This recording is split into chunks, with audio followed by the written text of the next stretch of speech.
والعاقبۃ للمتقین والصلاة والسلام علی اشرف الانبیاء والمرسلین وعلی آلہ واصحابہ واہل بیتہ واولیاء امتہ وعلماء ملتہ اجمعین، اما بعد فاعوذ باللہ من الشیطان الرجیم، بسم اللہ الرحمن الرحیم۔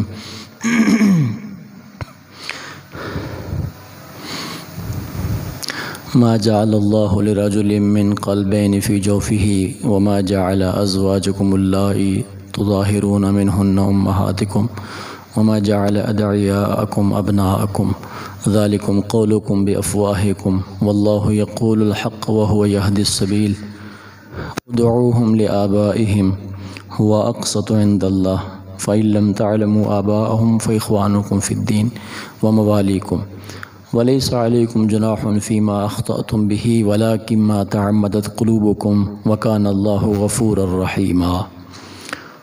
صدق الله العظيم۔ اللهم صل على سيدنا ومولانا محمد وعلى آل سيدنا ومولانا محمد وبارك وسلم۔ الصلاة والسلام علیک یا رسول اللہ، الصلاة والسلام علیک یا حبیب اللہ، وعلی آلک واصحابک یا سیدی یا رحمت للعالمین۔ حمد و صلوات کے بعد معزز سامعین حضرات، اللہ تعالیٰ کی توفیق سے آج کی گفتگو میں دو اہم معاشرتی مسائل کا شرعی حل شامل ہوگا، جن دو مسائل کا معاشرے میں غلط فہمی کی وجہ سے اور یا کم علمی کی وجہ سے کافی حد تک غلط استعمال کیا جا رہا ہے۔ ہمارا دین اسلام دنیا سے آخرت تک کے تمام معاملات اور مسائل کا حل پیش کرتا ہے، خاص طور پر زندگی گزارنے کے جتنے شعبے ہیں ان تمام میں مکمل ضابطۂ حیات کے طور پر یہ دین کامل رہنمائی فرماتا ہے۔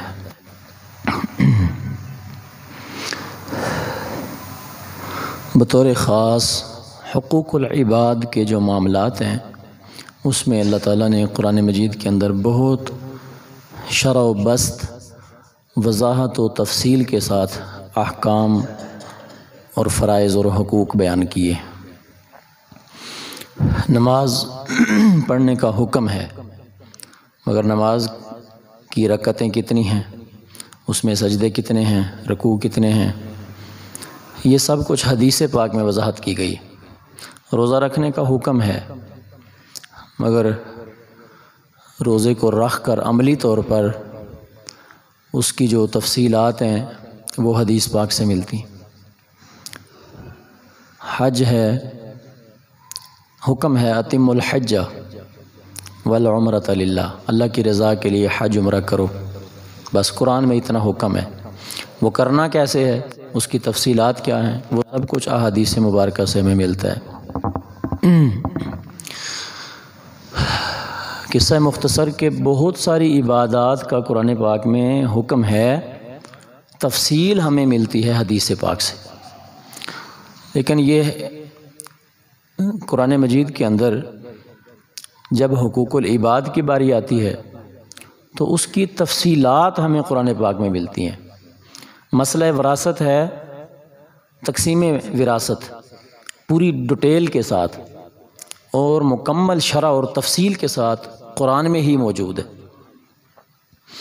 اسی طریقے سے حقوق زوجین، میاں بیوی کا جو تعلق ہے اور ان کے جو حقوق اور فرائض ایک دوسرے پر ہیں دونوں طرف سے، ان کا تفصیلی بیان ہمیں قرآن مجید سے ہی ملتا ہے۔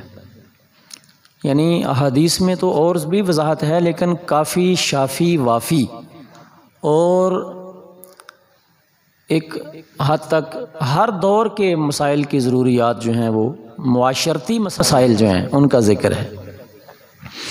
بالخصوص ایسے رواج اور رسوم جو دور جاہلیت میں بھی عرب معاشرے کے اندر مضبوط جڑیں پکڑ چکے تھے اور صدیوں سے اور سال سے ان کے ہاں وہ رسم کے طور پر، رواج کے طور پر چلتے آ رہے تھے، ایسے کئی خراب مسائل معاشرتی حوالے سے اسلام نے ان کی اصلاح کے لیے پرزور انداز میں اور بڑی تاکید کے ساتھ اور بڑے دلائل کے ساتھ اور انتہائی حکیمانہ انداز میں اسلام نے ان رسموں کا اور اس رواج کا رد کیا ہے۔ آج دو مسئلے ہماری گفتگو کا حصہ ہیں۔ پہلا مسئلہ ہے کہ معاشرے کے اندر وہ بچے جن کو لے کر کوئی اور پالتا ہے، مثلا کسی کے ہاں اولاد نہیں ہوتی تو وہ اولاد نہ ہونے کی وجہ سے کسی اپنی عزیز سے یا کسی دوست سے ان کا بچہ لے کے پال لیتے ہیں۔ چھوٹے سے بچے کو لے لیا، یا بعض لوگ بڑا ہوا بچہ بھی دے دیتے ہیں، ان کو پالتے ہیں، پال کے پرورش کرتے ہیں۔ ظاہر ہے کہ اب خرابی اس میں یہ ہے کہ اس کی جو ولدیت ہے اس کی حقیقی ولدیت نہیں لکھی جاتی، بلکہ جس نے پالا ہوتا ہے اس شخص کا نام اس کے والد کے خانے، بچے کے والد والے خانے میں نام پالنے والے بندے کا لکھا جاتا ہے، حقیقی والد کا نام نہیں لکھا جاتا، جبکہ یہ گناہ ہے۔ اور اس سے قرآن پاک نے بہت واضح انداز میں منع فرمایا، اور حدیث پاک میں اس کی سخت وعید بیان کی گئی ہے کہ جو بندے انسان کا جو باپ ہے اس کے باپ کے علاوہ کسی اور کی طرف اس کی نسبت کرنا، یعنی ولدیت کی نسبت کسی اور کی طرف کرنا والد کو چھوڑ کر، یہ کبیرہ گناہ ہے۔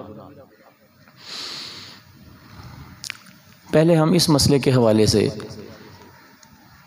مختصر انداز میں اس کا پس منظر جانتے ہیں۔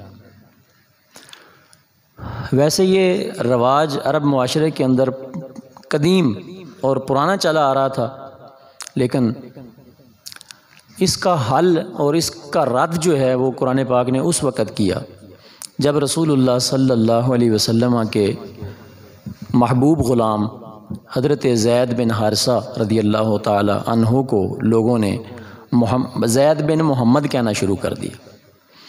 حضرت زید یہ یمن کے علاقے کے رہنے والے تھے، چھوٹے بچے تھے، یہ اپنی امی کے ساتھ جا رہے تھے اپنے ننیحال کو ملنے کے لیے۔ جس طرح عرب علاقوں میں ڈکیتیوں کا، رہزنی کا ایک مشہور یعنی ان کے ہاں یہ جرم تھا، تو حضرت زید کی والدہ لے کے جا رہی تھیں، راستے میں کسی جگہ ڈاکو پڑے اس قافلے کو اور حضرت زید کو چھین کر لے گئے، اور انہوں نے لے جا کر مکہ شہر کے بازار عکاظ میں جہاں غلاموں کی منڈی لگتی تھی تو زید بن حارثہ کو وہاں فروخت کر دیا، بیچ دیا۔ جس طرح غلام بیچے جاتے تھے، خریدے جاتے تھے، اس معاشرے کا حصہ تھا یہ چیز۔ زید بن حارثہ کو وہاں سے حضرت خدیجہ رضی اللہ تعالی عنہا کے بھائی حضرت حکیم بن حزام جن کی ولادت خانہ کعبہ میں ہوئی تھی، یعنی اتفاق ایسا تھا، تو حکیم بن حزام نے اپنی بہن کے لیے حضرت خدیجہ کے لیے اس بچے کو خرید لیا، 400 دینار میں خرید کر اپنی بہن حضرت خدیجہ کو لا کے وہ بچہ دے دیا کہ یہ چھوٹا سا بچہ ہے، آپ کے پاس گھر میں رہا کرے گا، آپ کی خدمت بھی کرے گا، آپ کے کام کاج بھی کرے گا، اور آپ اس کو اپنی نگرانی میں رکھیں گے۔ حضرت خدیجہ کا جب نکاح ہوا رسول اللہ صلی اللہ علیہ وسلم کے ساتھ، تو ام المومنین سیدہ خدیجہ نے جس طرح اپنا سب کچھ حضور کے قدموں پر رکھ دیا، اسی طرح انہوں نے زید بن حارثہ کو بھی حضور علیہ الصلوۃ والسلام کو ہبہ کر دیا۔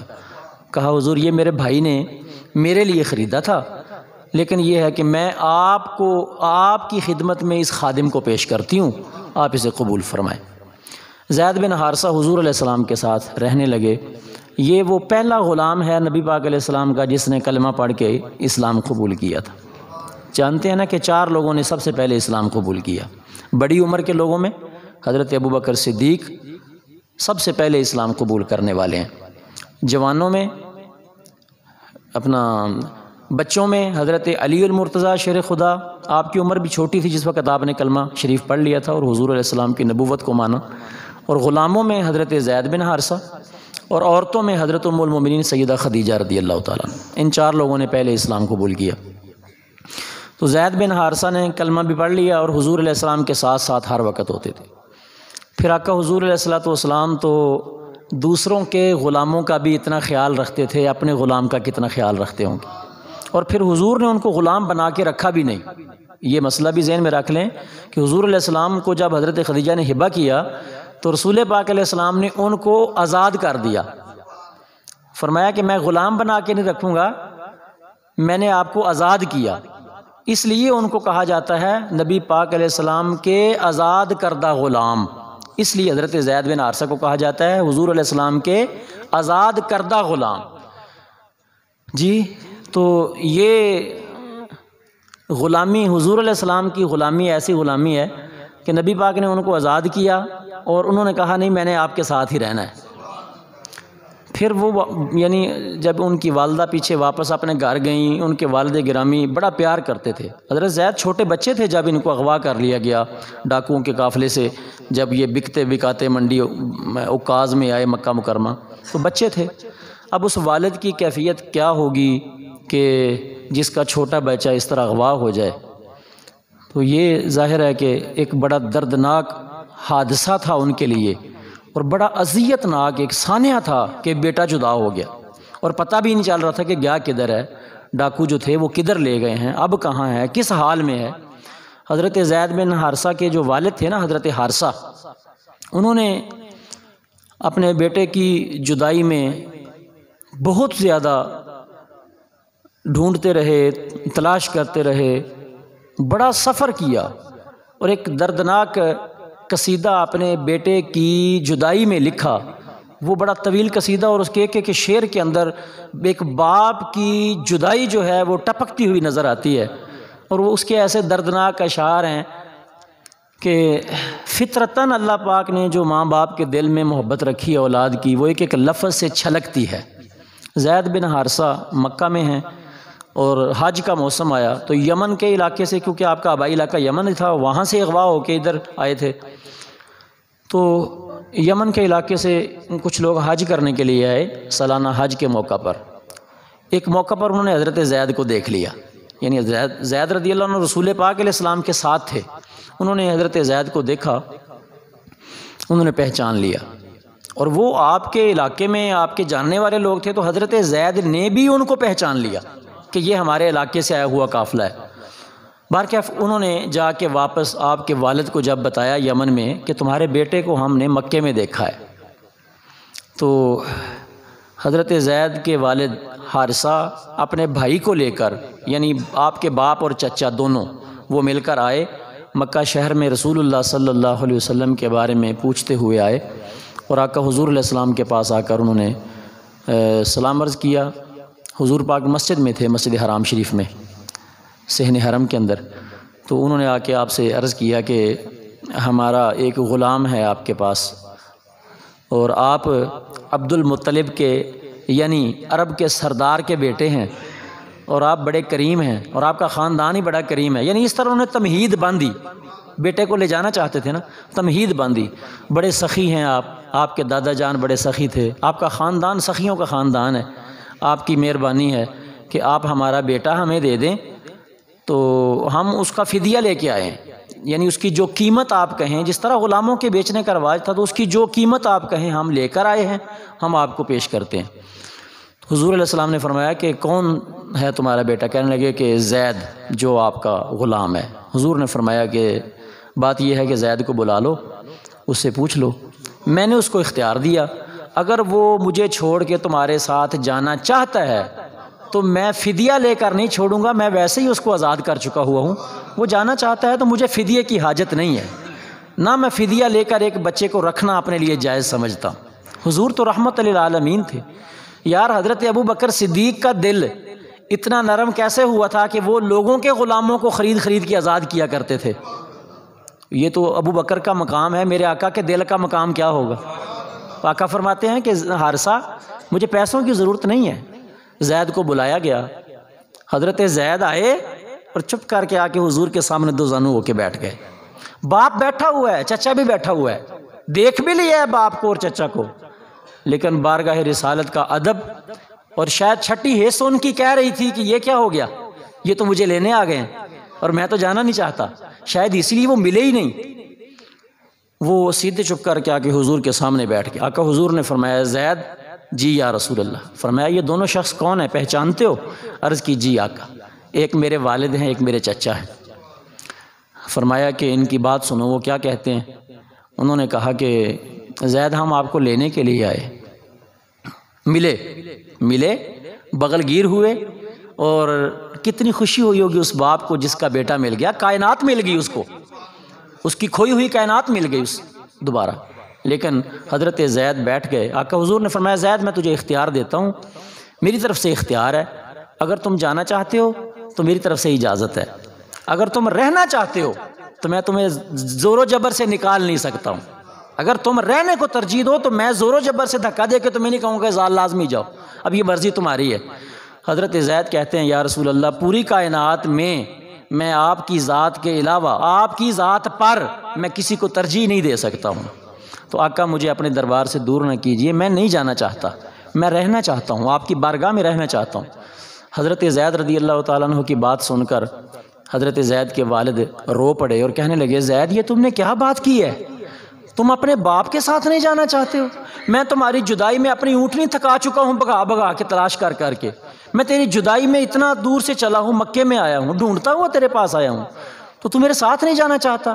حضرت زید کہتے ہیں کہ یہ الفاظ ہیں حدیث پاک میں، کہنے لگے کہ ابا جان جتنی پیاری سیرت میں نے ان کی دیکھی ہے، میں نے زندگی میں اتنی پیاری سیرت کسی اور کی نہیں دیکھی ہے، اس لیے میں ان کو چھوڑ کر نہیں جا سکتا ہوں۔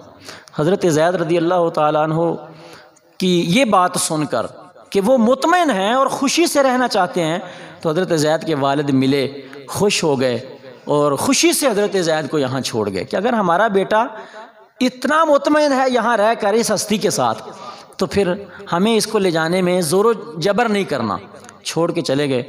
حضور صلی اللہ علیہ وآلہ وسلم نے حضرت زید کو بھرے مجمع کے اندر، بچے تھے چھوٹے سے، ان کو اٹھایا، حضور نے اپنی گود میں بٹھا کے فرمایا زید میرا بیٹا ہے۔ کیا فرمایا؟ زید میرا بیٹا ہے، اور فرمایا کہ زید میرا وارث ہے۔ اور پھر آقا حضور علیہ السلام نے ان کو اتنا پیار دیا، ان کی زندگی میں حیات مبارکہ 55 سال ہوئی ہے، اور حضور پاک علیہ الصلوۃ والسلام نے جتنے نکاح ان کے ہوئے ہیں حضور نے خود ان کے نکاح کروائے ہیں، خود اپنی پھپھی کی بیٹی حضرت زینب بنت جحش کے ساتھ حضور نے نکاح پڑھایا ان کا۔ حضرت ام ایمن کے ساتھ پہلا نکاح ہوا تھا۔ اسامہ بن زید جو ہیں ان کے بیٹے، حضرت اسامہ بن زید، وہ حضرت ام ایمن کے شکم سے ہیں، جو حضور پاک صلی اللہ علیہ وآلہ وسلم کے بارے میں حضور نے ان کے بارے میں فرمایا تھا میری ماں آمنہ کے بعد میری دوسری ماں ام ایمن ہے۔ اتنی بابرکت خاتون ہے۔ جب حضور پاک کا وصال ہو گیا نا تو ام ایمن ابھی حیات تھیں۔ ام ایمن کی یعنی زندگی حضور علیہ السلام کی ظاہری زندگی سے طویل زندگی ہوئی ہے بظاہر، تو جانتے ہیں کہ یہ وہ بوڑھی خاتون تھی جن کی زیارت کرنے کے لیے حضرت ابو بکر اور حضرت عمر چال کے جایا کرتے تھے، صرف کہتے تھے یہ حضور علیہ السلام کی امی ہے، یہ میرے نبی کی امی ہے ام ایمن۔ تو ان سے حضرت اسامہ پیدا ہوئے تھے، تو حضور نے ان دونوں سے بڑا پیار کیا۔ حضرت زید کو حضور نے اپنی حیات مبارکہ میں جتنے بھی حضور نے لشکر بھیجے نا، اگر اس لشکر میں حضرت زید ہوتے تو حضور ان کو امیر بنا کر بھیجا کرتے تھے۔ امیر لشکر زید کے ہوتے ہوئے کوئی دوسرا کبھی نہیں بنا۔ اگر زید موجود ہیں اور حضور نے کوئی لشکر بھیجا اور اس لشکر میں حضرت زید موجود ہیں تو حضور علیہ السلام نے زید کو ہی امیر بنا کر بھیجا ہے۔ دوسری بات کہ رسول اللہ صلی اللہ علیہ وآلہ وسلم نے ان کے بیٹے حضرت اسامہ سے بڑا پیار کیا ہے۔ یعنی اتنا پیار کہ ایک کندھے پر اگر امام حسن بیٹھے ہوئے ہیں تو دوسرے کندھے پر اسامہ بن زید کو حضور بٹھا لیتے تھے۔ جب حضور نے اپنی زندگی کا آخری حج کیا، یہ آخری اور پہلا حج تھا، 10 ہجری والا حج، حجۃ الوداع، تو اس وقت رسول اللہ کی سواری کے پیچھے جو بچہ بیٹھا تھا وہ کسی سردار کا بیٹا نہیں تھا، وہ اسی زید کا بیٹا اسامہ بن زید پیچھے حضور کے بیٹھا ہوا تھا۔ حضور نے اتنا پیار دیا۔ حضرت فاروق اعظم رضی اللہ تعالیٰ عنہ نے جب اپنے دور خلافت میں صحابہ کرام کے وظیفے مقرر کیے نا، یعنی ان کی خدمت مقرر کی کہ کس صحابی کو کتنی خدمت، مال غنیمت جب عام ہو گیا تو وظیفے مقرر کیے، تو حضرت عبداللہ ابن عمر جو فاروق اعظم کے بیٹے ہیں ان کا وظیفہ اسامہ بن زید سے تھوڑا مقرر کیا، اور اسامہ بن زید کا وظیفہ جو تھا وہ زیادہ مقرر کیا۔ تو عبداللہ بن عمر نے پوچھا کہ ابا جی اس کی وجہ کیا ہے؟ وہ بچے ہیں اسامہ بن زید اور میں رسول اللہ کے ساتھ غزوات میں شریک ہوا ہوں، وہ میری آپ نے وظیفہ تھوڑا مقرر کیا اور اسامہ بن زید کا مجھ سے زیادہ کیوں مقرر کیا ہے؟ تو سیدنا فاروق اعظم نے وہ جواب دیا، خدا کی قسم جو ایمان کی تشریح کے لیے قیامت تک سونے کے حروف سے لکھے جانے کے قابل ہے کہ ایمان کیا ہوتا ہے، ایمان کس چیز کا نام ہے۔ فاروق اعظم فرمانے لگے عبداللہ میں نے اسامہ کا وظیفہ اس لیے تجھ سے زیادہ مقرر کیا ہے کہ رسول اللہ صلی اللہ علیہ وسلم تجھ سے زیادہ اسامہ سے محبت کیا کرتے تھے، اور اگلا جملہ کہ رسول اللہ صلی اللہ علیہ وسلم تیرے باپ عمر سے بھی زیادہ اسامہ کے باپ زید سے محبت کیا کرتے تھے، عمر سے بھی زیادہ اسامہ کے باپ زید سے محبت کرتے تھے۔ فرمایا اس لیے میں نے جب وظیفے مقرر کیے ہیں تو میں نے عمریں دیکھ کر مقرر نہیں کیے، رسول اللہ کی نسبت دیکھ کر مقرر کیے ہیں۔ یہی وجہ تھی کہ اپنے بیٹے سے ڈبل وظیفہ امام حسن اور امام حسین کا مقرر کیا تھا، حالانکہ امام حسن و حسین بچے تھے۔ جب رسول اللہ صلی اللہ علیہ وسلم غزوات میں تشریف لے جاتے تو امام حسن حسین تو اس وقت چھوٹی عمر میں تھے، لیکن عبداللہ ابن عمر اس وقت بھی جنگوں میں شریک ہوتے تھے۔ تو حضرت عبداللہ ابن عمر نے پوچھا کہ امام حسن اور حسین کا وظیفہ مجھ سے ڈبل مقرر کرنے کا سبب کیا ہے؟ تو فرمایا کیا تیرا باپ ان کے باپ جیسا ہے؟ ان کا باپ کون ہے؟ مولا علی۔ اور یہ الفاظ کون بول رہے ہیں؟ فاروق اعظم۔ اور لوگ اب بھی نہیں سمجھتے ہیں کہ ان کی آپس میں کیسی محبت تھی۔ فاروق اعظم کے الفاظ فرماتے ہیں کہ عبداللہ کیا تیرا باپ حسن و حسین کے باپ جیسی شان رکھتا ہے؟ کیا تیرے نانے کی وہ شان ہے جو ان کی شان ہے؟ کیا تیری پھوپھیاں، تیری خالائیں، تیری ماں اتنی شان رکھتی ہے جتنی ان کی شانیں ہیں؟ یہ ساری بات کی۔ تو اسامہ بن زید جو تھے یہ حضور صلی اللہ علیہ وآلہ وسلم کے منہ بولے بیٹے تھے، اور آقا حضور علیہ الصلوۃ والسلام نے ان کو اپنی حیات میں غزوہ موطا کے اندر بھیجا تھا امیر لشکر بنا کر۔ اردن کے علاقے، شام کے علاقے میں یہ جنگ ہوئی تھی، جس کو نبی پاک علیہ الصلوۃ والسلام نے بخاری شریف کی روایت کے مطابق نبی پاک علیہ السلام نے مدینہ پاک میں بیٹھ کر لائیو یہ ساری جنگ شام سے دیکھی اپنی آنکھوں سے، اور دیکھ کر مدینہ کے ممبر پر حضور لائیو مناظر بیان فرما رہے تھے اس جنگ کے سارے۔ یہ بخاری میں روایت ہے۔ فرمایا اب زید شہید ہو گئے، عبداللہ بن رواحہ شہید ہو گئے، اب جعفر طیار شہید ہو گئے، اب لشکر، اب فلاں نے جھنڈا پکڑ لیا ہے، اب فلاں نے جھنڈا پکڑ لیا۔ یہ مدینہ شریف میں حضور بیٹھ کر شام میں ہونے والی جنگ کا منظر آقا لائیو بیان فرما رہے ہیں صحابہ کرام کے ساتھ۔ زید بن حارثہ اس جنگ میں شہید ہو گئے تھے، اور ان کی 55 سال عمر تھی اس وقت جب یہ اس جنگ میں شہید ہوئے ہیں، بطور امیر، بطور علم بردار، اور بطور چیف آف آرمی۔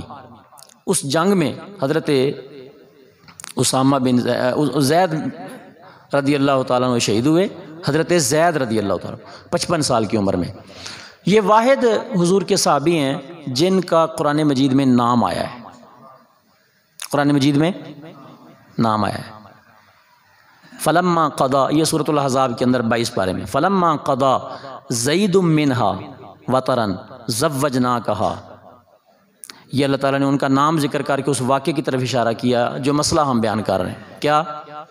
زید بن حارثہ کو حضور علیہ السلام سے جب اتنی محبت لوگوں نے دیکھی، اور حضور کی محبت بھی اتنی دیکھی، تو لوگوں نے اس معاشرے کے مطابق، رواج کے مطابق کہنا شروع کر دیا زید بن محمد، زید بن۔ تو اس وقت اللہ پاک نے قرآن مجید کی آیات نازل کی اور فرمایا نہیں، میرے نبی کی محبت ان سے وہ مخلوق بھی دیکھ رہی، خالق بھی دیکھ رہا ہے، اس میں کوئی شک نہیں ہے، لیکن زید بن محمد نہیں کہنا، زید بن حارثہ ہی کہنا ہے، زید بن حارثہ ہی کہنا ہے۔ اس موقع پر یہ سورۃ الاحزاب کی ابتدائی آیات نازل ہوئیں، اور پھر کچھ مضمونوں کے بعد آگے 22 پارے کے اندر جا کے پھر اس کو رپیٹ کیا گیا، اور حضور صلی اللہ علیہ وآلہ وسلم نے سختی کے ساتھ منع فرمایا۔ احادیث مبارکہ میں بھی اس کی وعید ہے۔ جو آیت مبارکہ نازل ہوئی اس میں یہ ہے کہ فرمایا کہ ادعوہم لآبائہم، جن کو منہ بولا بیٹا بنایا جائے ان کو جب بھی بلاؤ نا تو باپ کا نام لینا ہو تو ان کے حقیقی باپ کا نام لو، پالنے والے کا نام نہ لو۔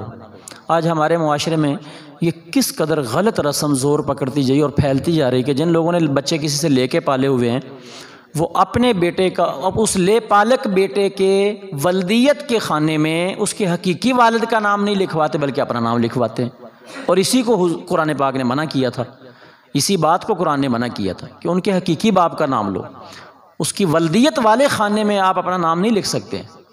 بطور سرپرست، بطور سربراہ، بطور نگران، بطور ذمہ دار، ان جگہوں پر تو آپ نام لکھوا سکتے ہیں اس کا کہ آپ اس کے سرپرست ہیں، آپ اس کے نگران ہیں، آپ اس کے ذمہ دار ہیں، آپ اس کے جو ہیں وہ نگہبان ہیں، یہ تو ہو سکتا ہے، لیکن یہ نہیں ہو سکتا کہ جہاں والد کا نام آنا ہے اس خانے میں ولدیت کی جگہ پر آپ اس کے والد کا نام نہ لکھیں بلکہ اپنا نام لکھیں۔ یہ گناہ ہے اور گناہ کبیرہ ہے۔ حدیث پاک ہے بخاری شریف میں، حضرت سعد بن ابی وقاص رضی اللہ عنہ فرماتے ہیں میں نے نبی پاک صلی اللہ علیہ وسلم کو فرماتے ہوئے سنا کہ جس شخص نے اپنے آپ کو اپنے باپ کے علاوہ کسی اور کی طرف منسوب کیا، اپنے باپ کے علاوہ کسی اور کی طرف منسوب کیا، حالانکہ اس کو علم ہے کہ جس کا نام میں لکھ رہا ہوں والد کی جگہ پر یہ میرا والد نہیں ہے، فرمایا کہ اللہ تعالیٰ اس پر جنت کو حرام کر دیتا ہے۔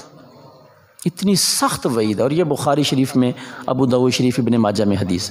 حضرت ابو ہریرہ رضی اللہ عنہ سے روایت ہے بخاری شریف میں، وہ یہ ہے، وہ فرماتے ہیں کہ نبی پاک صلی اللہ علیہ وسلم نے فرمایا کہ اپنے باپوں سے اعراض نہ کرو، اپنے باپ کی جو نسبت ہے تمہاری پہچان والد کی، فرمایا اس سے اعراض نہ کرو، چشم پوشی نہ کرو، اگنور نہ کرو، اس مسئلے کو ہلکا نہ سمجھو۔ فرمایا باپ کی نسبت کو اپنی پہچان بناؤ اور باپ کے علاوہ باپ کی جگہ پر کسی اور کا نام اپنی پہچان نہ بناؤ۔ اس کی وجہ حضور نے فرمایا جو شخص اپنے باپ سے اعراض کرے گا تو وہ ایسے ہے جیسے اس نے کفر کیا۔ یعنی اندازہ لگائیں کتنا سخت جو ہے وہ اس کی حضور علیہ الصلوۃ والسلام نے مذمت کی ہے، کس لفظ کے ساتھ کہ باپ کا نام چھوڑ کر کسی اور کی طرف اپنے آپ کو منسوب کرتا ہے۔ فرمایا یہ ایسے جیسے کفر والی بات ہوتی ہے۔ پھر حدیث پاک مسلم شریف میں حضرت مولا علی شیر خدا رضی اللہ تعالیٰ عنہ راوی ہیں کہ رسول اللہ صلی اللہ علیہ وسلم نے فرمایا جس شخص نے اپنے آپ کو اپنے باپ کے غیر کی طرف منسوب کیا، باپ کی طرف نہیں کسی اور کی طرف، یا کسی غلام نے اپنے حقیقی مالک اور مولا کی طرف نہیں بلکہ کسی اور کی طرف اپنے آپ کو منسوب کیا کہ میں فلاں کا غلام ہوں، حالانکہ اس کا نہیں ہے، غلام کسی اور کا ہے۔ فرمایا جس غلام نے اپنے مالک کے علاوہ کسی اور کی طرف اپنے آپ کو منسوب کیا، اور جس آدمی نے اپنے باپ کے علاوہ کسی اور کی طرف اپنے آپ کو منسوب کیا، تو فرمایا اس پر اللہ کی لعنت، فرشتوں کی بھی لعنت اور تمام کائنات کے لوگوں کی لعنت ہے، اور فرمایا قیامت کے دن اللہ تعالیٰ اس کا نہ کوئی فرض قبول کرے گا نہ اس کا کوئی نفل قبول کرے گا۔ یہ مسلم شریف کے اندر روایت ہے، ترمذی شریف، ابن ماجہ شریف میں۔ لہذا اس مسئلے کو ہمارے معاشرے میں اتنا ہلکا سمجھ لیا گیا، اتنا عام سمجھ لیا گیا کہ لوگ اس کی سنگینی کی طرف متوجہ ہی نہیں ہیں۔ جو لے کے بیٹے پالتے ہیں وہ اس کی خانے والی والدیت کے خانے والی جگہ پر اپنا نام لکھ لیتے ہیں اور کہتے ہیں جی اس میں کیا مسئلہ ہے، میں نے پالا ہے، میرا بیٹا ہی ہے۔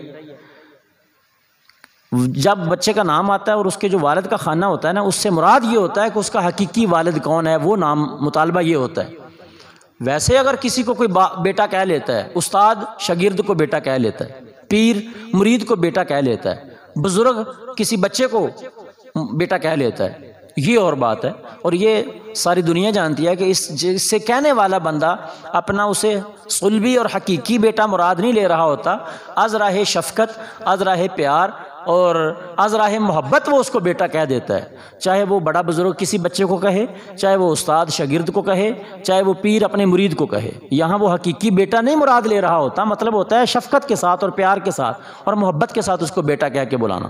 جیسا کہ حضرت انس رضی اللہ تعالی عنہ کو حضور پاک اکثر جب مخاطب کرتے، احادیث میں اس کا بیان ہے، بخاری مسلم روایات میں آتا ہے کہ حضور جب پیار سے بلاتے تھے تو کہتے تھے یا بنیا، اے میرے بچڑے۔ حضرت انس کو حضور فرما لے گا یا بنیہ، اے میرے بیٹے، اے میرے بچڑے. تو حضرت انس حضور کے بیٹے تو نہیں ہیں، لیکن حضور ان سے پیار اتنا کرتے تھے. تو یہ اور چیز ہے. لیکن یہ جو کاغذی کارروائی ہوتی ہے اس میں خانے کے اندر والد کی جگہ پر غیر والد کا نام لکھنا، جس نے پالا ہے اس کا نام لکھنا، جس نے پرورش کی اس کا نام لکھنا، یہ گناہ کبیرہ ہے اور اس کو حرام قرار دیا گیا.